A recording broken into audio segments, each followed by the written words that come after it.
Good evening, folks, and welcome to Here's the Deal. I'm your host, Shilo. And of course, I've always got my trusty co host with me, Mr. Marv. How are you? I am good. Don't mind me. I'm traveling through the house.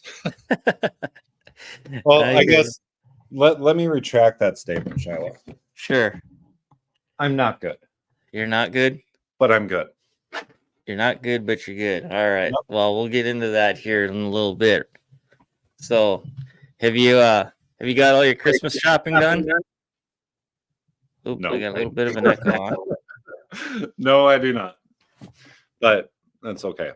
Do we still have the echo? We do. Do we? I don't. Is it just on my side? Just on your side, I think. Well, what the heck?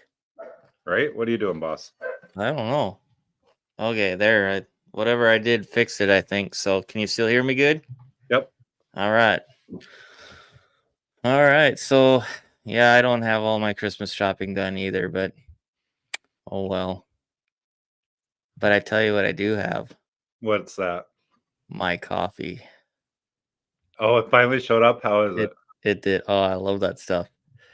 So, at any rate, no, that was I was looking forward to that cuz the stuff that my wife drinks, I don't really care for it even though she makes fun of me because I put quite a bit of creamer in it, but I don't know what it is. It's some kind of stuff, and it's supposed to be all mold free and all this stuff. And I'm like, give me the mold because this stuff just it doesn't taste right. So, Well, you've had but coffee at our house. We put Celtic sea salt into ours, into the ground. So there's that.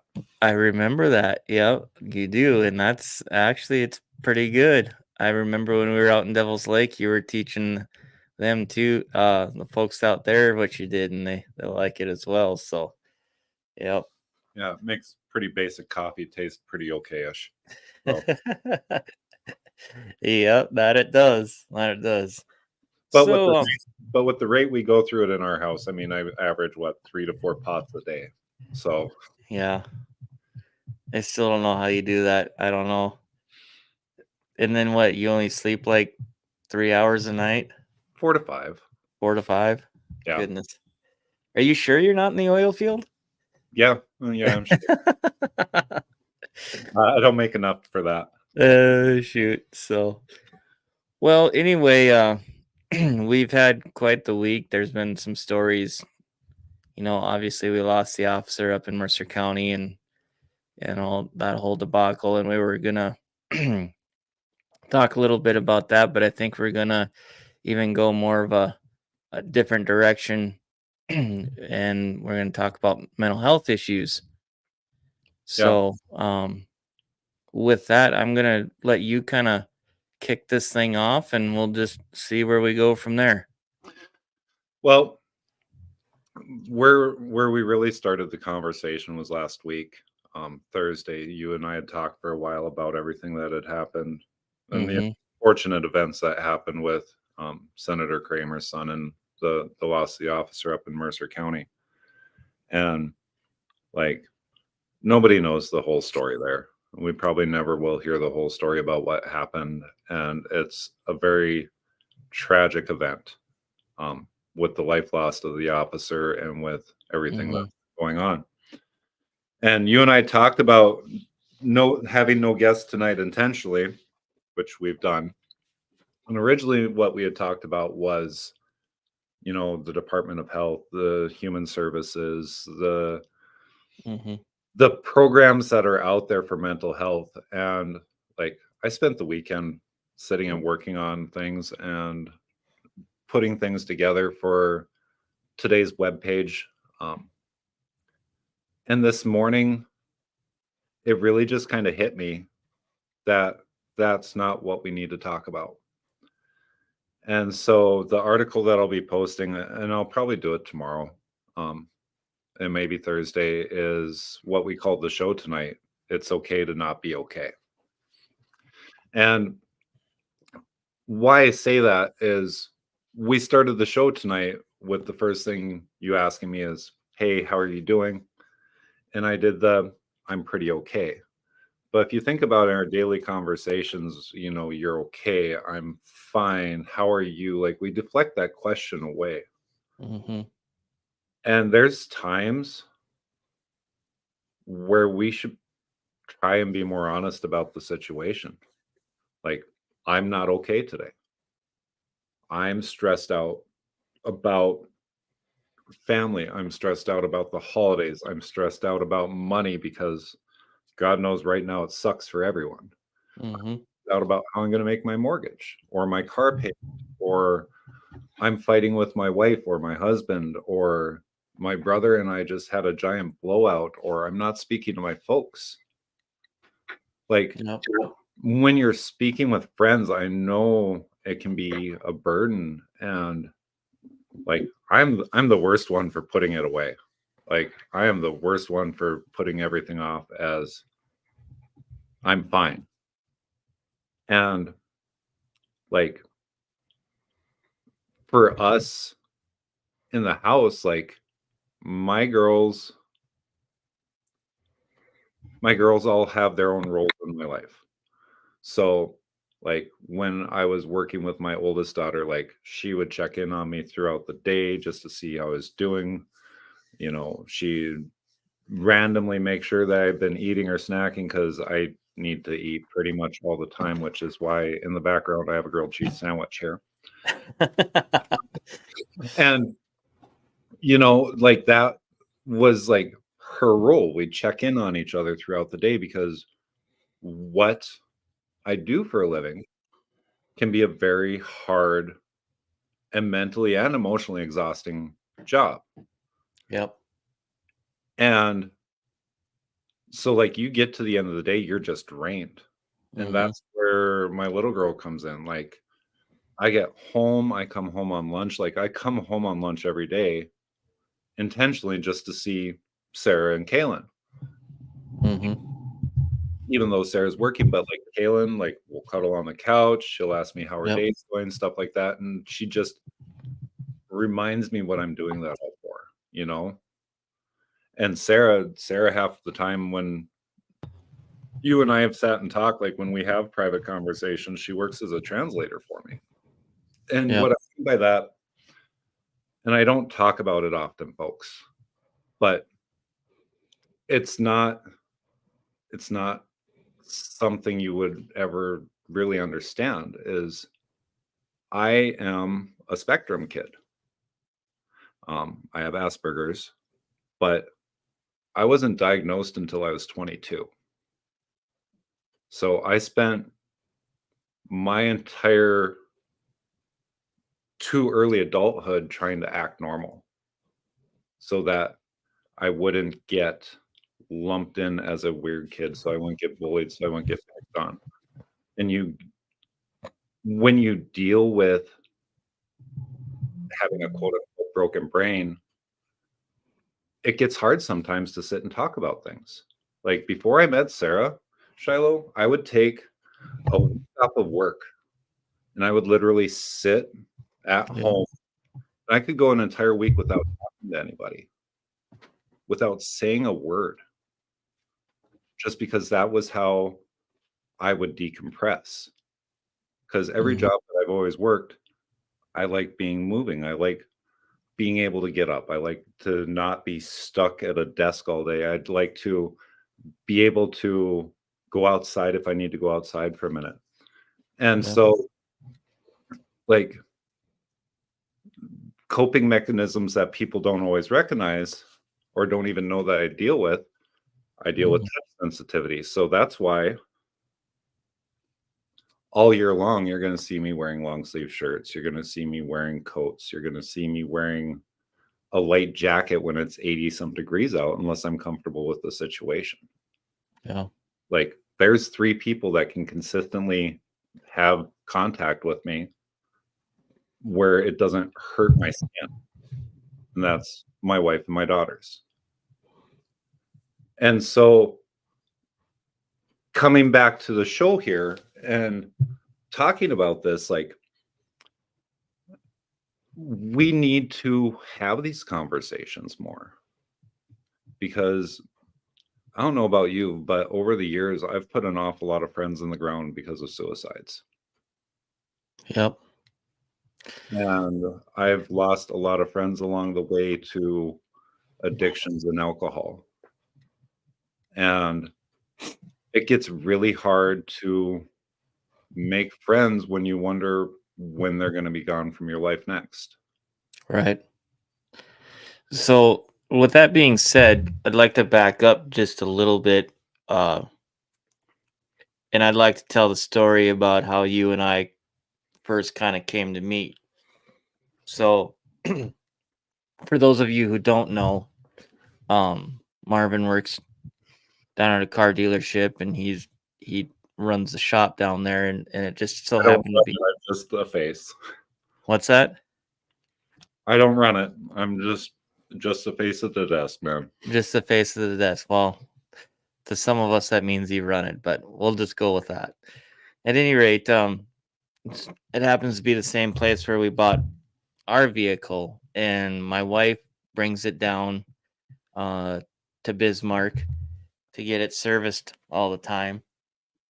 And he noticed my name on the paperwork, and that was the time that you were running for Secretary of State, Yep. correct? And I knew who he was, but I never really met him before, and I think that's kind of where you were at too, right?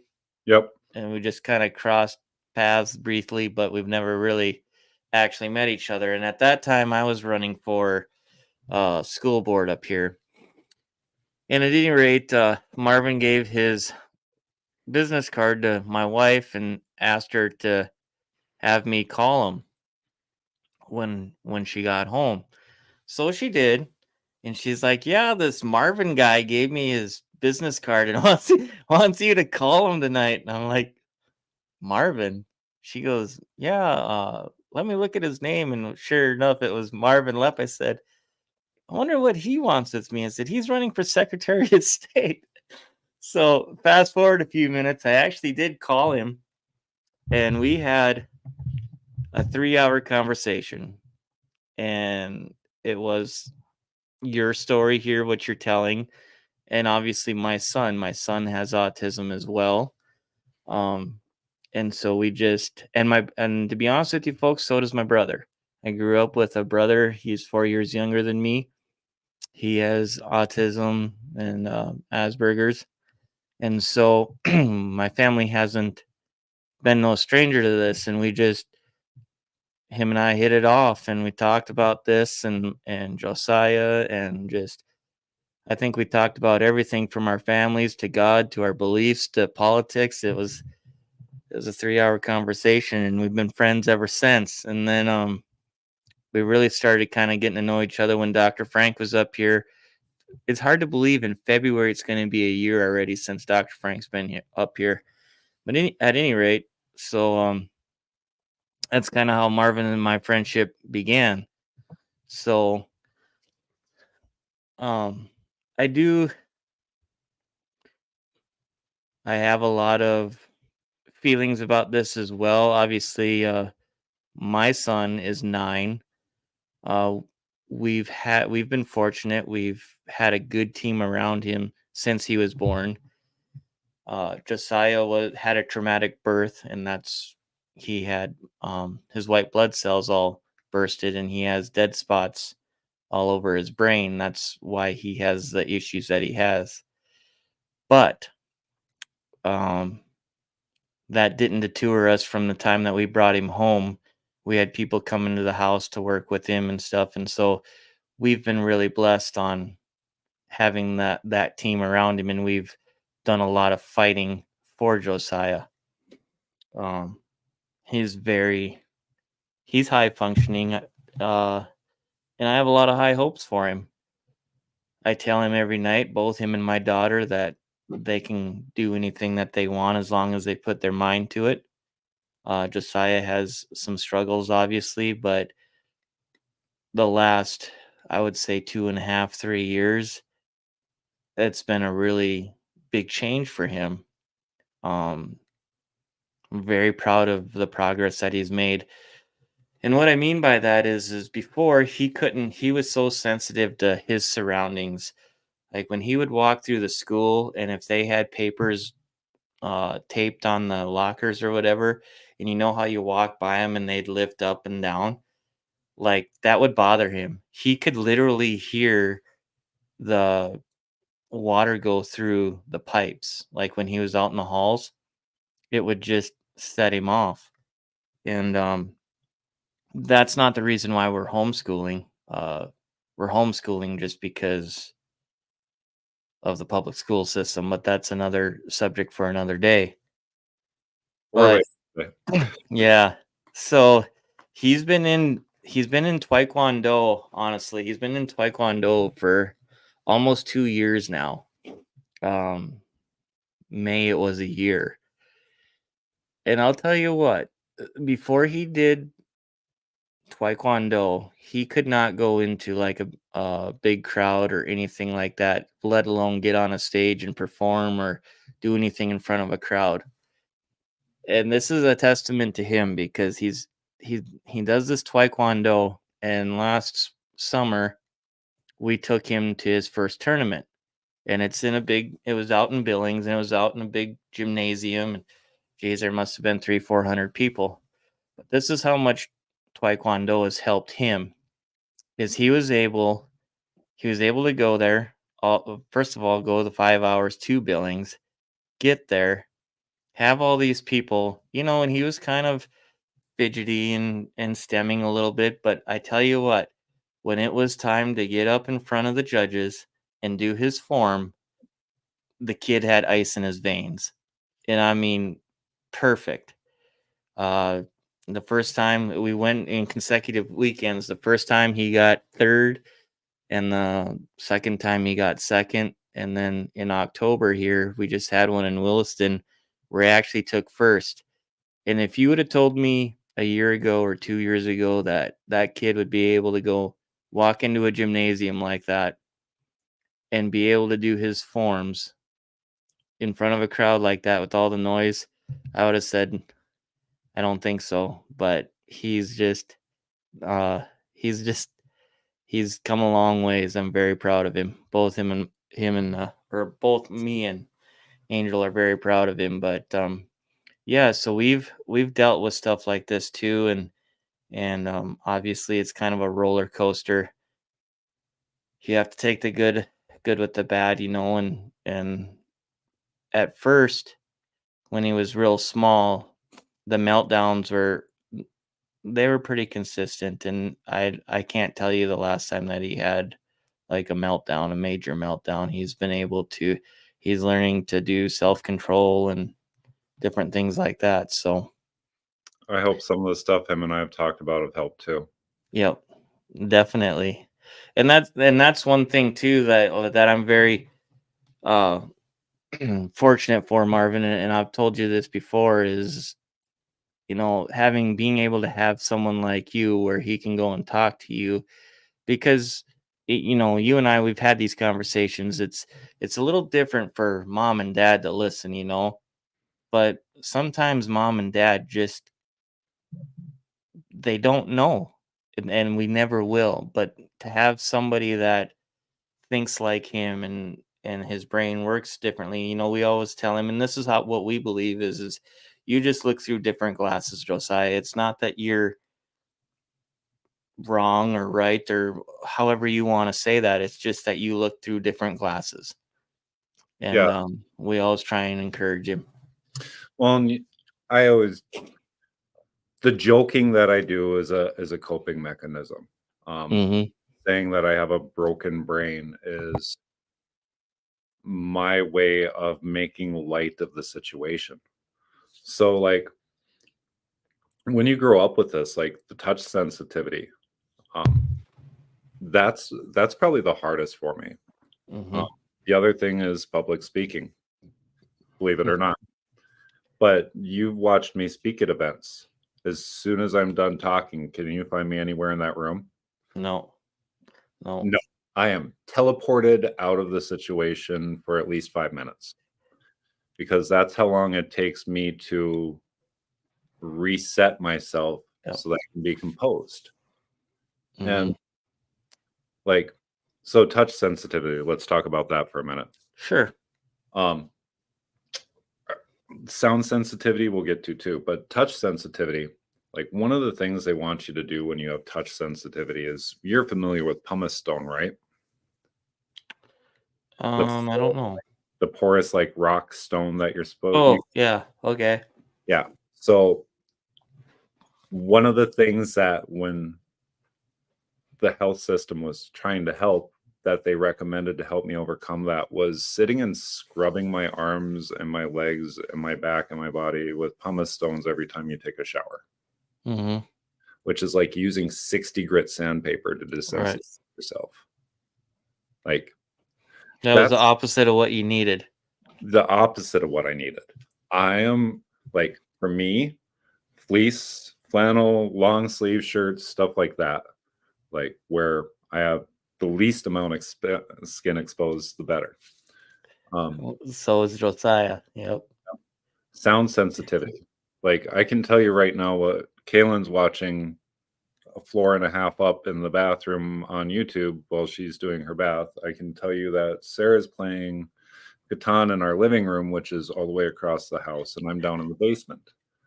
Like, it's hard because the weirdest sounds can set you off, and it's hard to cope with that, to deal with that until you get used to it. Now, what really sucks, and this is where the school systems come into play, is when you have a unique child, somebody with ADHD, somebody with Asperger's, somebody with autism. Chewing sets me off. Yep. I have to leave the room when I'm having chips, or my wife will get cranky with me, because when I'm thinking and eating, or I'm focused on something and eating, I apparently sound like a cow that's sitting in recycling a rock. Hmm. But like, sound sensitivity, to be able to move past that, it's hard. It's Yeah. hard when certain noises, certain tones, certain pitches can put your skin on like a razor's edge. Hmm. So for Josiah, he's a lot like that too. Like there'll be times if we don't if we don't say, "Hey, you gonna get out of your pajamas?" He doesn't, and it's because of the way they feel. Yep. Um, the other thing is his deal with textures in food. Yep. So the other thing, shoot, it cracks me up now. I used to kind of get uh, a little, I don't know. Anyway, but he has to have he doesn't like his food touching, so he also has to have like 2 or 3 forks.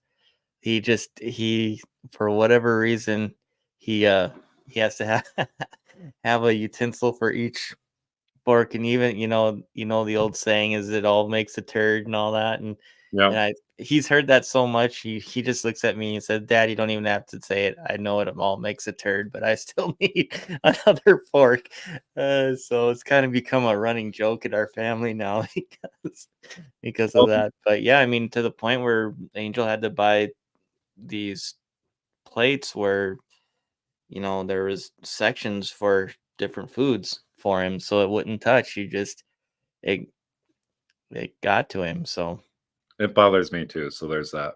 yeah. Like, I don't know if you've watched me eat when we've sat and ate. I will eat literally all of one particular thing on my plate before I go to the next. Yeah. So So, and then the other thing I was gonna say before is the touch thing. So when Josiah was a baby, there was time we were just talking about this a couple days ago, a couple weeks ago.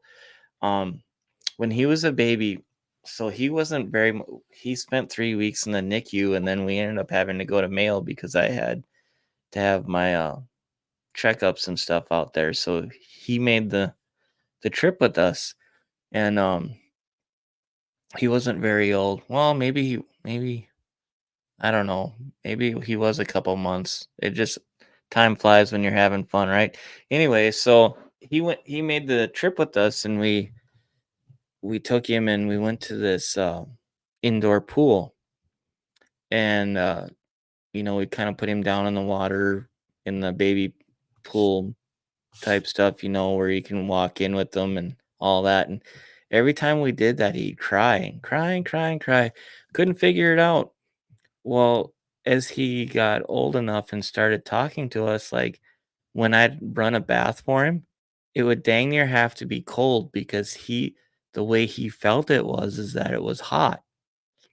And so, um, yeah, that was one thing that we learned right away is when he could start talking that he didn't want to get in because he's like, Dad, it's too hot. And we couldn't figure it out for the longest time. And even though it felt lukewarm to us, yeah, it felt totally warmer to him. Sometimes there's even times where right now at 9 years old that he still takes a lukewarm shower because and then there'll be other times where he goes the other direction where I can't hardly feel it. So yeah, his sense of feel sometimes is kind of Well, out of this world. and that's what sucks too is you don't register pain right. Yeah. You don't. Like Sarah's watched me physically dislocate a thumb and put it back into place without saying a word. Hmm.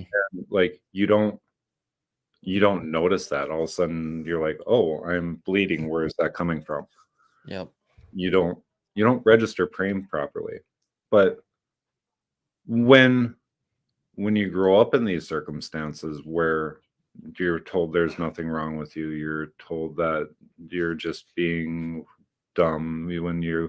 When you grow up like that, you learn how to compress it and put it away. Hmm. And that's where we're at with as a society, really. And you look at our generation X, right? Right. We were the latchkey kids. We were like the first major generation where almost every household, both parents were working. So we either had daycare, Yep. we were left with our siblings, or for those of us that were lucky enough to go with grandparents, we would stay there while mom and dad worked. But a lot of us ended up in the daycare system. And there, if you're the weird one, you get picked on, you get bullied, you get attacked, you get people that come after you for anything and anything that they can think of. So you learn to act normal. Yep. You do. And Angel didn't know. Like you and I had this conversation, but as far as I know, you didn't tell her, you didn't pre-warn her that I have the condition that I do. And she knew right away. Yeah, I didn't have to tell her. And it's because when you are in a household with somebody that has Asperger's, that is on the spectrum, that has autism, when you can learn to recognize it, but to the outside world, you never would have guessed. Yep. And where I was going with a lot of this is like you look at the school system. I'm not even going to attack the school system. I'm just, when you look at the school system, if a child isn't inside their box as to what Yep. they consider normal, there's something wrong with them. They want to put them in special ed. They want to move them to this. They want to do that. They want to medicate them. Do you know what that ADHD medication's like, Shilo? No. For parents who have their kids on that stuff, take it for a week. Take it for a week. Get a prescription from your doctor. Tell them that you're having some focus issues. Tell them that you're having some issue that's ADHD related. Take that crap for a week. And you won't care if your own child is on fire in front of you. You won't. After 2 weeks, you won't care that the world exists to begin with. Our civilization, we've become so reliant on medications and pills to fix everything, when simple things like diet changes can help. I react poorly to the dyes in soda, in dark soda. I get very cranky. I get very moody. I get very I wouldn't say aggressive. Aggressive isn't the right word, but my brain to mouth filter shuts off. And if you set me off when I've had a Coke or I've had a Dr. Pepper or I've had something that's got those red dyes in it, there's a very, well, and sugar and the sugar. Sarah's chiming in over here. I'll first one to tell you where to go, how to get there, and I will draw you a map to illustrate what you need to do in order to achieve this. Because my brain to mouth filter shuts down. Yeah. And as you grow up with that, like you don't really notice it. I think Sarah was the one that pointed it out to me to begin with. So we conducted an experiment. I gave up pop for a week. And after a week, some of that stuff started balancing out where, yeah, it sucks, but my brain was firing a little bit better. And we can tell when I've had the sodas. You can tell when I've had the sugars. I'm sure you see that with Josiah too. Yeah. Like that red dye, I don't know what it is, but it sets off that part of my brain. But you look at like the medications, and see, this is where I need that translator. She knows what I mean. My oldest daughter, and I know I've told this story before, when she was in second grade, I got a notification from the school that she was being placed into a special education class because she was having issues reading. And this was the first I ever heard about it. Like I think this was in January. So we were already 5 months into the school year, and this was literally the first time I'd heard about it. So I go down and I talk to the principal and I find out what's going on. And she's in second grade and they're saying she's only reading at a kindergarten level. And so I questioned it. I go, what steps have we done before we just decide we're going to lump her into a special ed class? And they gave me this wishy-washy excuse. I go, well, what determined what reading level she's at? And she's like, well, like she took a test. Of course she did. You took a test and this is where she's at. And I told the principal, I go, you're not putting her in that class.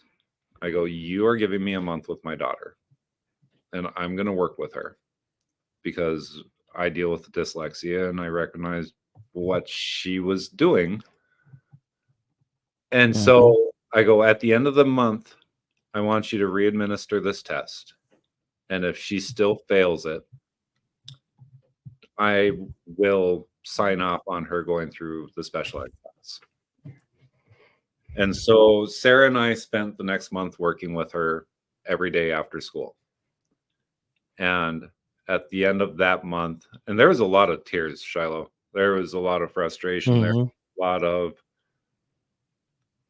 heartache that was attached to it because when you have a child that's so smart, that's so frustrated with not being able to say what she sees,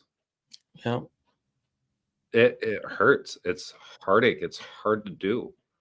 But we got to the end of that month and I found little rewards for her to help with learning. You know, she reads this amount of books. At that point, it was Lila's Pet Shops. We go get her a Lila's Pet Shop. And it wasn't used as a bribery system because they didn't have the book it program they had when we were kids. You know, you didn't get the star to go get a pan pizza. So you needed something. And we got to the end of that month. And when she took her test, she actually tested out at a 4th grade reading level from 1 month of work. And she proceeded to begin to love reading, and she went all the way through high school to being one of the top of her class. And I'm not saying this as a brag for what we had done, but it's that attention to the child. And back to the Gen X stuff. Welcome to the real part of my brain, folks. Back to the Gen X folks. Gen X stuff is like, we were the first where ADHD medication became a thing. Yeah. We were the latchkey kids. We were the kids that were left unsupervised with the TV as our babysitter. You know, we had satellite, we had the rise of cable, we had the introductions of gaming systems, your Segas, your Nintendos, your Ataris, and our TVs became our babysitters. Not only that, look at what started to happen with our food, Yeah. because food is a big part of it. And I'll tell you this before you go on, is the part that I didn't mention about Josiah is he's 9 years old, going to be 10 in January, and so far he has not had any medication. We've used diet, we've used essential oils.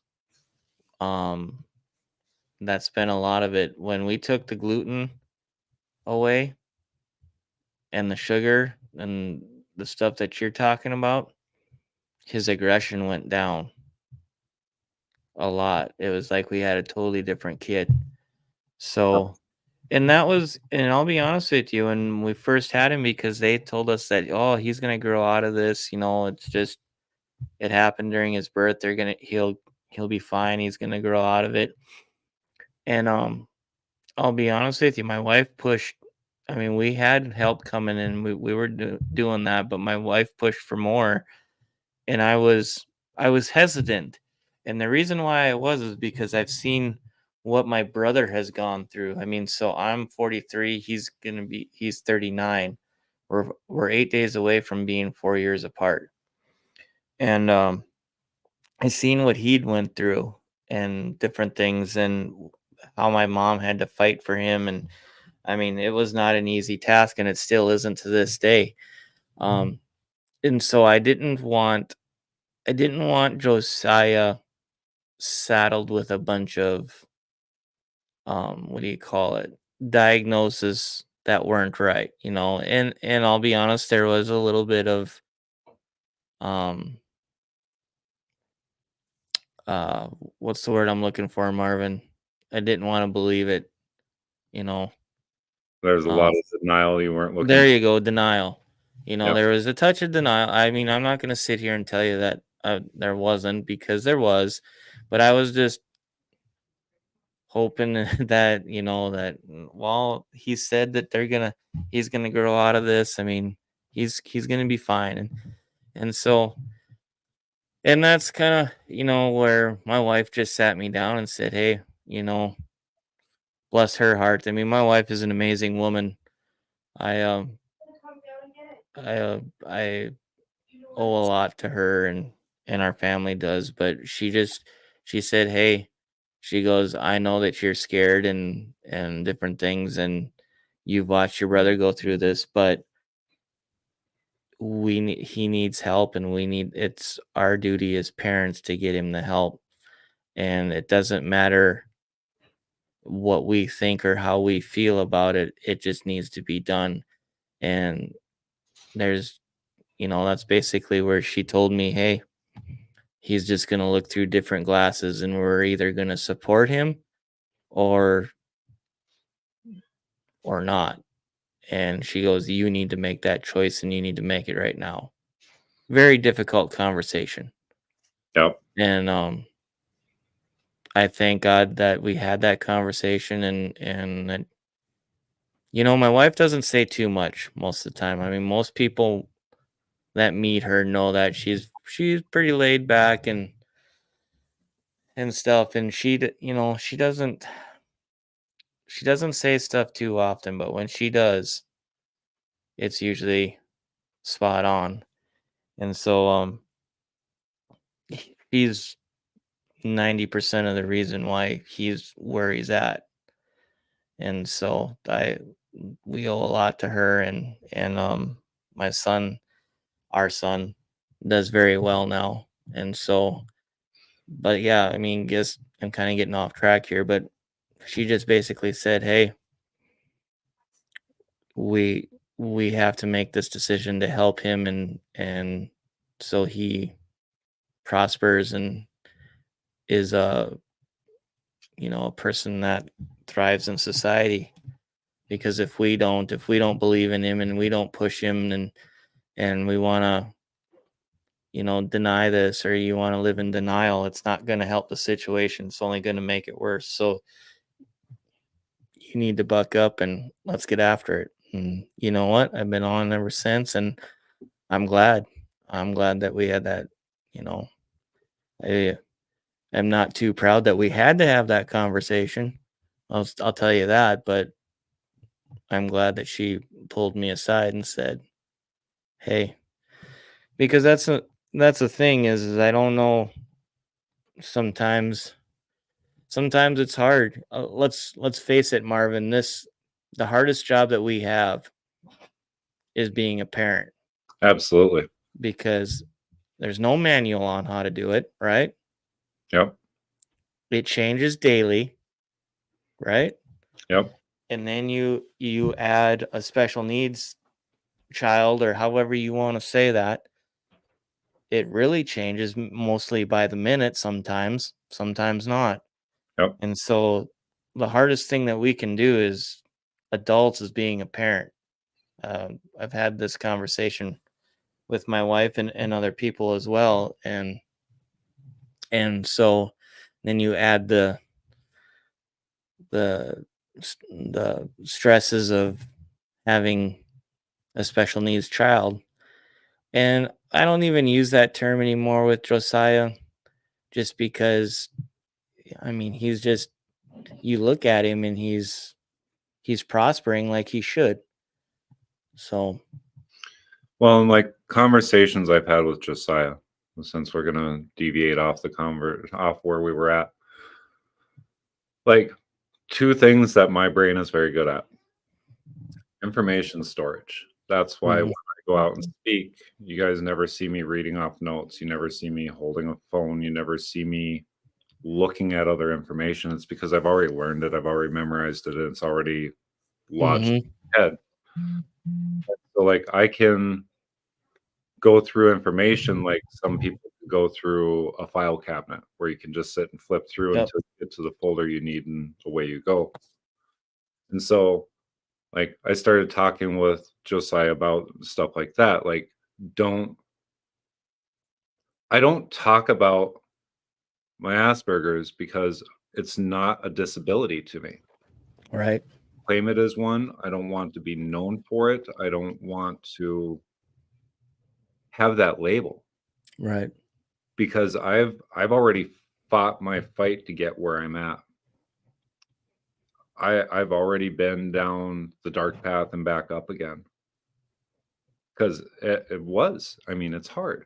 yep, So like anything that I can talk with Josiah back to the memory, how to flip through, how to look through, how to be able to start retaining that information and using it to his advantage when it comes to school, when it comes to life. I mean, mhm, once you lock it, it's there forever. And you may not always remember right away what you were trying to remember, but you develop a filing system where a word will trigger a memory, a sight will trigger a memory, a song will trigger a memory, and yep, also you have all that information in front of you again. The other thing that my brain's very good at is probability and outcome. And we're going to use this as the craziest case in point. okay, So, Sarah and I started dating in 2006. And right after we started dating, she needed a laptop. She was looking at going back to school. mhm, And I told her she could get anything she wanted as long as it was an Apple. And I'd help her get a computer. And she goes, "Well, I don't know how to use a Mac." And I'm like, "Well, I won't help with a Windows machine because Bill Gates is the devil." In yeah, 2006. And she goes, "What do you mean?" I go, "He's not a good person. I refuse to buy products from him. In the long run, that money is going to create issues." Sounds nuts, right? right, 2006, height of Windows, yeah, everything's going great. Xbox is just coming out. I refuse to buy Microsoft products because at that point, like I viewed a man who'd be willing to infect his own computers with a virus in order to get people to buy more as not being a good person. yeah, And here I we are. mhm, So like when I make offhanded comments like that, it sounds nuts when I make it. It does. Mm-hmm. It sounds crazy. But at the same point, there's not very often that I'm outright wrong when I make an observation because I've already put the thought into it. Yep. So if I'm wrong, I'll absolutely admit that I'm wrong. But I'm not going to push the issue either. If I've said something, I'm going to drop it. I'm going to let it be. And I'm just going to pray to myself that I don't have to say, I told you so down the road. So, Yep. but the other thing that you get when you grow up with this, when nobody knows what's wrong with you, is you gain a very thick skin. Now, that's something that I've talked with Josiah about too. Like, you learn to take it on the chin pretty regularly. Yep. And you learn how to brush that off because at the end of the day, it can consume you or it can help you grow. But that goes back to where we were at with this entire conversation. It's okay to say, I'm not okay. Like, there's times where Sarah will walk up to me and she goes, I'm not okay today. I need a hug. Kaylin, we have taught her that if she needs a hug or if she needs one of our attention, she can walk up to us in the house at any point in time and say, I need a hug. I don't feel right. I don't feel good. I'm sad. Like, which is very opposite from the way we were, the way we grew up. I mean, I think I was 16 before the first time like I really acknowledged having an in-depth conversation with my dad. And I love my dad. I do. But I think I was 16 years old before it was the first time I really remember him telling me how he felt about me growing up. Yeah. That's not a conversation you have when somebody's almost an adult. But it's back to where we started the show tonight, Shiloh. Like, mental health in North Dakota culture, we've all been raised to like stuff it down deep inside. We grew up in a culture where socialized drinking was the norm, where every family reunion, if you look at photos, even if they're not holding a beer, it looks like the parent or the person in the photo should be holding a beer can. Yeah. It's reflexive, it's ingrained in our nature. And you look at like the Germans, you have Oktoberfest, you have Northhusfest, you have all these different festivals all the way around the state. And really, overall, our entire state is a culture of addiction. And it's hard to get past. It's hard to get past. But at the same point, you add in environmental issues like how cold we get, how long it's dark, how you don't realize how much of an impact that has on you. Why you're cranky for that day, what's going on with you, why you're having these issues. And sometimes you need to tell someone that you're having these issues. You need to say, I need to talk. And you need to have these conversations. Like, you guys can ask Shiloh off camera. If I'm frustrated about something, I can make a sailor's ears bleed. And it's I don't mean to, but when my brain to mouth filter shuts down and I get upset about something, there's no holding back. And for me, like all the stuff that I went through before I was ever even diagnosed, like I got so good at playing the shrink game that on average it would take me 5 to 10 minutes to language. Daddy swear? I'm sorry. I got a language warning on the messages here. Sink the Shrink became a game to me. How fast could I get the shrink that was in front of me out of the room? Yeah. You learn how to push people's buttons so that they don't know who you are. And like those reflexive defense mechanisms, I didn't swear. Okay, you're just messing with me. See, there's my wife. She was giving you the warning that before it happened. But that's why, like, if I don't feel you're there to benefit me, if I don't feel that you have good intentions with information that I've provided for you, if I feel like you're going to attack in some sort of way, I lose any sort of patience. Yep. So what I would like to do, Marvin, is let's continue this conversation, but I think on the next show on Friday, we should have let's get into the what we were going to do tonight, that part of it. Yeah. Okay? Because I do believe that's important. And I would like to. So, sorry, squirrel. We got you saying it. Right. Right. So, this weekend, so here's another angle to the story, folks, is so when Marvin joined me, I can't remember a night that we haven't talked. Okay? It's been, I mean, there might be 2 nights that I can remember that we haven't either talked on the phone or in person when I've been down there. So, this weekend, it was a little different, wasn't it? Yeah. I think we spoke on Thursday it was. Maybe it was even Wednesday because you had your company Christmas party and stuff, and we were kind of talking. Well, it was the day that that all happened with Ian Kramer Yeah. It was and the Thursday. police officer. So, at any rate, so I could just kind of tell that you were just ready to take a break just a little bit. So we didn't talk this weekend. In fact, about 6:30 this evening is the first time that we've spoke since Thursday. And so I don't remember where I was going with all this, but at any rate, it doesn't.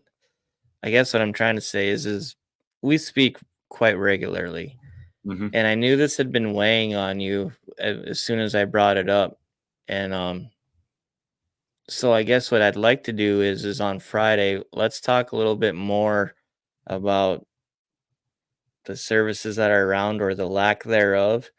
And the other thing I'd like people to think about is, and I am going to go down this rabbit hole because I was watching something on Daily Wire um, on Sunday. It was Candace Owens, and she's got this deal.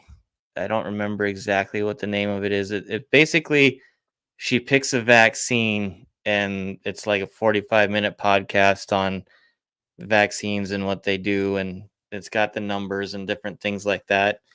And one of the vaccines that I watched was the MMR. And it was interesting because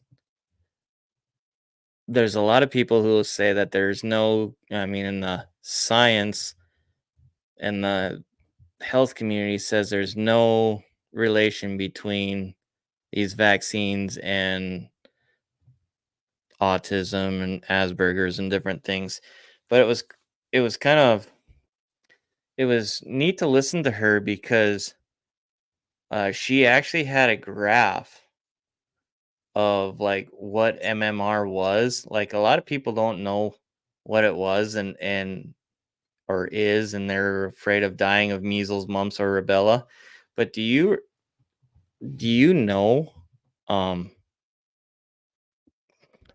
how many people have died from that in like the last even since the 90s? Yeah. Not It's very many. But then her point to it was is there's not that many people, and I'll rewatch it and I'll get the statistics for Friday's shows on it. And then you go and you see that all these, when they're playing the commercials and they say all the side effects. Well, there's all kinds of side effects to these um, vaccines. yeah. Okay, so I thought that was quite interesting too. Is the amount of people that actually died in even the last 100 years or 200 years? It's not that many, but the number of people that have had, whether it be strokes or aneurysms, heart attacks, this um autism, any of this stuff is skyrocketing to like I think she said if I remember correctly in the even in the 90s it was like 1 in 10,000, but now um in this current age it's 1 in 36. The what? The highwire.com. Del Bigtree, I don't know if you've ever got a chance to talk to him. He's amazing. Also, Okay. how can you not like the picture of a cow with the hat on? Yeah, I see that. So, but yeah, I'll get that information for Friday's show, but getting to kind of what you're saying about North Dakota and our thoughts on it, or however, or Our culture. our culture. There you go, our culture on it. You know, there isn't a lot of help, and you're right. We're all just supposed to brush it under the rug, right? Or just keep moving. You'll be all right, Yep. right? Walk it off, rub a little dirt Yeah. off.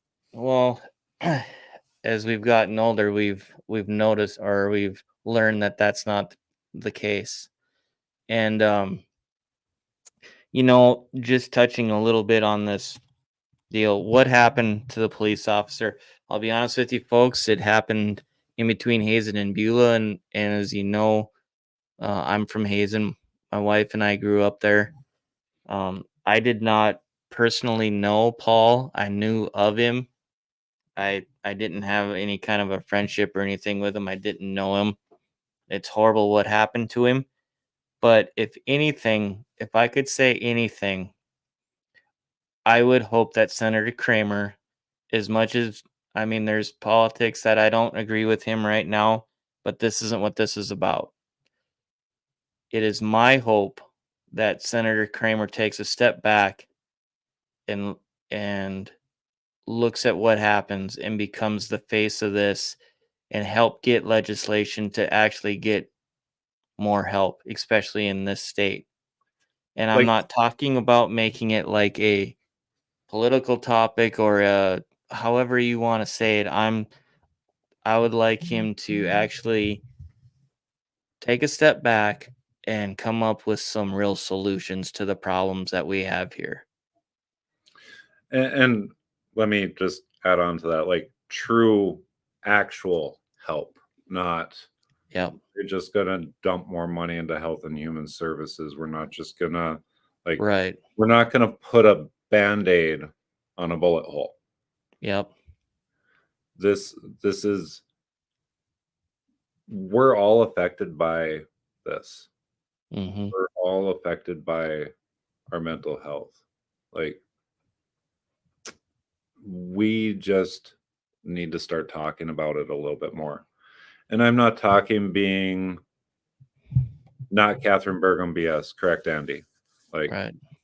I don't want a dumpster fire going on. Like we need true help with mental health and we need to have true conversations with each other.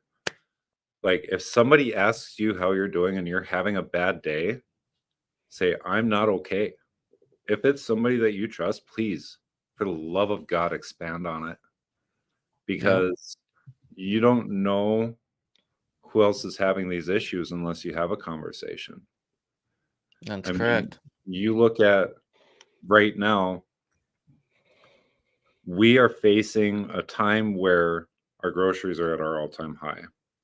Our gas is hitting high numbers and then dropping and high numbers and then dropping. Our cost of living is continuing to skyrocket. And on top of that, we have a government that's supposed to be protecting us that seems more interested in robbing us. Yep. I just got my homeowner's statement for this next year and it my taxes is 2 months worth of house payments. How are you Mhm. supposed to get out of debt when you're only paying on your house for 10 months of the year and really you're only paying on your house for about 3 months of the year before you get done with your mortgage insurance and your homeowner's Yep. insurance and we pay pennies I'm not okay, hashtag mental health. And but like we all have stuff going on. And if we don't talk about it, we can't get the help. And we're not the only ones personally that suffer. Like I don't want to be doing kumbaya circles with anybody. I'm sorry. I don't like to be touched. But like this rolls back onto our kids too, folks. Hmm. Our actions reflect to our kids. That our stresses reflect to our kids. And It, if we don't kill it now, if we don't have these conversations now, it'll carry with your family forever. Case in point, the last month and a half or so, everybody knows that my wife has been in the hospital. She hasn't been doing very good health wise, and the kids have seen all of that. They have, Yeah. and they're very in tuned to their surroundings. So I guess what I mean by that is if they need to talk, just stop what you're doing. Take that 5 minutes. Yeah. Take that 5 minutes. So that is one thing that we try and do. So, and like I said, every night when I put them to bed, we tell them you can do anything you put your mind to, but you have to put your mind to it and you have to put in the work. It just doesn't come. Yeah. So, but no, I think on Friday we have that conversation and we'll go from there. Yeah. To be continued, folks, To because be continued. it's definitely mental health week this week. Holidays are coming. Yep. Like, And if you guys do, if you're watching and you need help, you need someone to talk to, reach out to someone. Heck, yeah, shoot us an email. We'll get you the help. yeah. We'll figure something out. Even if you just need to vent for a little bit, let's talk. Yep. So, well, Shiloh, that's not the way I was going to start the evening, but Isn't it funny how it works that way? We always feel like we got big plans and how we're gonna do this and that, and then it's just like we hit go live and it's just like, well, that's going out the window. It doesn't come out right, or something like that, or I missed the word that I'm trying to think of, and but well, at no, any rate, that's the way it even is. even just the conversation. Like, Yep. I'm pretty private about that, and it's just because I don't want to get slapped with a label. I don't like labels. Yep. No, I hear you, and that's what my concern for Josiah has always been as well. And the other thing is I don't want him to grow up with that victim mentality, right? Yep. I want him to know that he's here for, God has a purpose for him. He can be, uh, uh, a good person and a good, citizen here, and he doesn't have to feel like a victim. It's just you're gonna have to use your talents the best you can and work for what you want, just like the rest of us. Yep. So, but From YouTube famous though. what's that? I'm quitting the show, Shiloh. Josiah and I are going to start a YouTube mining video program instead. You're off. Well, speaking of which, my son has asked about doing a podcast with you about Minecraft or whatever he wants to do, but he wants to do a podcast with you. So I imagine I might, you might get a new co-host. I guess we'll have to work that out. So, Hey, I'm fine sitting and playing video games. shoot. But no, for real, like I really I hope you folks take something away from the show. And Yeah. I'm sorry for the random rattling and prattling while we're talking, but like we're not all put together like we appear sometimes. We're No. not okay like we're supposed to be. Um, we all need help, even Mhm. sometimes we don't realize it. Yeah. I guess the thing about it was is even this since with my wife going through her health stuff, I didn't realize the toll it was taking on me because I had people asking at work and then people in my family and my other friends besides Emar, they actually call Angel to see if I was okay. Like, what's going on with him? And I'm like, do I look that bad or what? What's going on here? So I had some people that they were worried, but no, I was. It was stressful. I ain't gonna lie, but I appreciate the support and the concern, and yeah, it's you don't know and how things affect you and till you're in the middle of it and don't know what's gonna happen and pretty soon, yeah. But bless my coworkers, they were all checking up on me and making sure I was all right and dealing with everything good and so I'm thankful for them as well. So but no, you have to have a good circle of people around you, and if you don't and you're alone and you need to find someone. Yeah. So but well,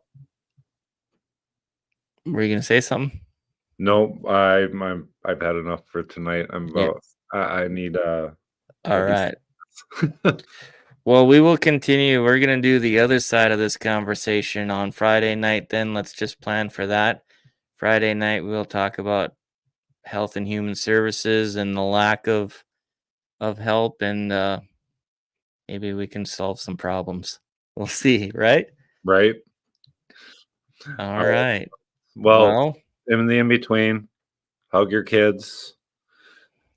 Tell people that you care about, you love them, like, mhm. and ask for help, folks, because obviously we care. We wouldn't be doing soul bearing shows like this because they're so fun. Yeah. No, but really, really, I'm not complaining. Like, Well, please, if you need help, ask for it.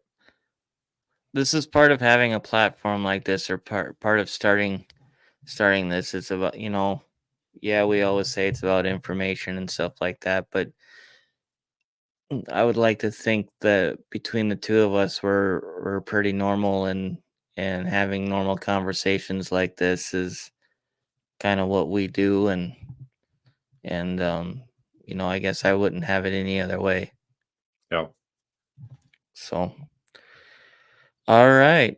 Well, Let's call it a night, boss. sounds good. We will see you guys Friday night.